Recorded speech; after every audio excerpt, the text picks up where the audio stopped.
अस्सलाम वालेकुम रहमतुल्लाहि व बरकातुहू। जी मोहतरम नादरीन, देखने वालों को मेरा सलाम है। मैं आपके सामने एक नई मरज के इलाज के हवाले से आया हूँ। यूरिक एसिड एक ऐसी मरज है जो इंसान के अंदर से दर्दें और ऐसी मरज जिसकी वजह से इंसान बेबस हो जाता है। अगर आप यूरिक एसिड का इलाज करना चाहते हैं, यूरिक एसिड के मरीज हैं, तो हमारे इस वीडियो को आखिर तक देखिएगा। यूरिक एसिड एक ऐसी मरज है जिसके अंदर इंसान मजबूर होकर इंसान केमिकल्स की तरफ या ऐसी दवाइयों की तरफ जाते हैं कि जिससे तो फौरन हल हो जाए। लेकिन मैं आपके सामने चंद ऐसी आसान चीजें लेकर आया हूं कि जिससे अल्लाह के फजल से यूरिक एसिड क्लियर हो जाएगा। सबसे पहले ऐसा मरीज जो यूरिक एसिड का मरीज है वो अपने वर्जिश को लाजिम करे और ऐसी गजाएं जैसे कि आलू है, गोभी है और बोतल है और इसी के अलावा बादी वाली चीजें, गोश्त वगैरह है, इनको बंद कर दे।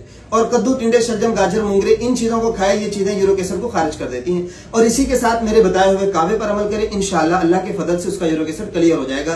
अगर तो नॉर्मल यूरिक एसिड है 5 और 6 के दरमियान, उसको चाहिए अदरक, सौंफ और पुदीना, इनके कावे को इस्तेमाल करें। 1 इंच का अदरक का टुकड़ा ले ले, साथ में 1 चुटकी सौंफ की और 1 चुटकी पुदीने की ले ले। अगर यूरिक एसिड इससे ज्यादा है, 7 से भी ऊपर चला गया, 8-9 तक पहुंच चुका है और इंसान आखिरी लेवल को भी क्रॉस कर चुका है, ऐसा इंसान जो है वो अपने कावे के अंदर अजवाइन, तेजपात और पुदीने को शामिल करे। इंशाल्लाह अल्लाह के फजल से उसका यूरिक एसिड नॉर्मल हो जाएगा। अगर आप अपनी एहतियाती तदाबीर को अपना लेते हैं, गजाएं अच्छी कर लेते हैं और साथ में कावे को इस्तेमाल करते हैं, तो आपको किसी दवाई की इंशाल्लाह जरूरत नहीं पड़ेगी। अगर बिलफर्ज आप फिर भी ज्यादा कसरत से यूरिक एसिड के मरीज है, तो आप हमारे दवाखाना से सफूफ यूरिक एसिड मंगवा कर खाएं। अल्लाह के फजल से आपका uric acid range normal range पर आ जाएगी और यूरिक एसिड बेहतरीन हो जाएगा और यूरिक एसिड की दर्दें अल्लाह के फजल से खत्म हो जाएंगी।